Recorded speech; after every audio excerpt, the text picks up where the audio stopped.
At sa mga bagong pasok guys, hello. Ah, ay to sa lahat. Puntahan natin yung guys, yung kagabi na location kung saan yung lalaki na nanigas kanyang sarili. Nanigas sa kanyang sarili dahil parang sinaniban siya ng ng mga itim na entity. Kaya tara guys, puntahan na natin, samahan nyo ako. Kagabi guys, habang binaybay ko ang ang kasadang to, pathway na to, may namita ko dito na babae na nagja-jogging siguro yun. Dito kami naglakad, tapos papunta sa dulo, bumalik na siya. Ako na lang mag-isa na bumaba doon sa may ilalim ng tulay. Doon guys, nakita ko yung yung dalawa, mag-friend daw sila. Tapos sinisi-PR niya yung yung kaibigan niya dahil hindi na daw makahinga. Kaya binalikan ko ng ganitong oras para makita niya naman kung anong itsura dito sa area na kanilang kinauupuan dun sa kagabi, ilalim. Sobrang init.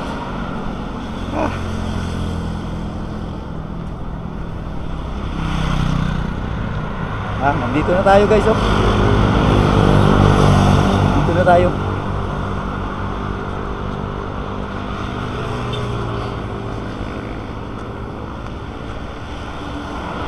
Guys, ito na. Dito na yun. Kagabi, nag-flashlight ako dito. Flashlight ako dito kagabi. May narinig kaming tunog, ingay, parang lumilipad. Baka lang yun, ibon. Ito, nag-ano ako dito, nag-flashlight. Hindi ko pala alam na may tao pala doon sa ilalim. Doon. May tao pala doon, kaya lumakad ako. Pumunta ako dito sa kabila, sa kabilang alley. Yan, dito na guys. Ito, bumaba ako dito.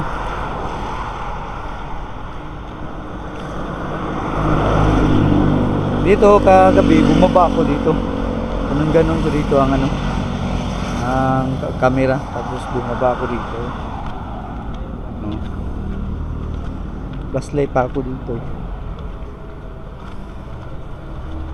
Nagulat ako guys dito nang nakita ko yung dalawa doon, doon kita ko yung dalawa doon, kahiga na yung lalaki. Tapos yung babae, ang ginawa niya, nag-CPR siya sa dito sa dibdib ng lalaki. Doon sila. Doon. Tapos naghingi siya ng ng tulong dahil hindi daw makahinga yung kaibigan yung lalaki. Kaya bumalik ako taas. Bumalik ako dito guys. Tapos pumunta ako doon sa kabila. Yan.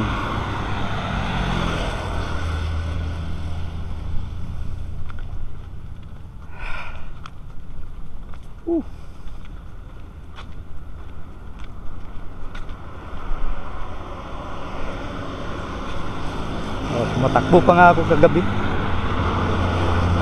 Tumatakbo ako hanggang bumaba ako dito guys.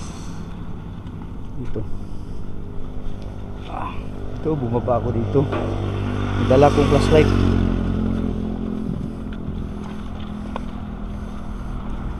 Ito. Ayan, dito ko na sila nabutan. Dito. Diyan ang ano, ang lalaki nakahiga na dyan. Kahiga ng lalaki dito. Ano to, mga parang ihi ata. Ito, nakahiga na siya dito guys. Oh, naiwan pa nga yung ano, ito sa kanila to, yung buti. Oh, naiwan pa. Ito sila kagabi guys. Oh, nakahiga na yung lalaki at sinisi-PR na sa ano, babae para bumalik yung ano niya, hininga. Ito yun guys, ito yung area. Nakaka ano dito, creepy talaga pag ano, pag gabi dito guys, creepy, madilim, walang ilaw. Para sa mga kabataan, huwag kayong papasok dito, baka may ano, mga masamang tao na papasok, baka ano kayo, ma-hold up at pakapatayin pa kayo dito, no? Yun ang ano, disadvantage dito. Walang ano, wala kang mahingian ng tulong kapag may mangyaring masama sa iyo dito. Kasi malayo yung ano, mga bahay, oh, doon sa kabila. Ayun ang ano, mga bahay. O, paano yan? Sisigaw ka, hindi yan marinig. Hindi nila marinig yun, layo. Di ko nga narinig doon sa ano, sa taas, tulay. Sobrang delikado guys. Ito, oh. Pasok tayo dito. Yan yun guys. Sa mga may balak pumasok dito, wag na lang. Baka may masama pang mangyari sa inyo dito. Yan guys, oh. Nakad tayo. Ito yung ano, gilid ng kalsada sa ano, Postal. Yan yun.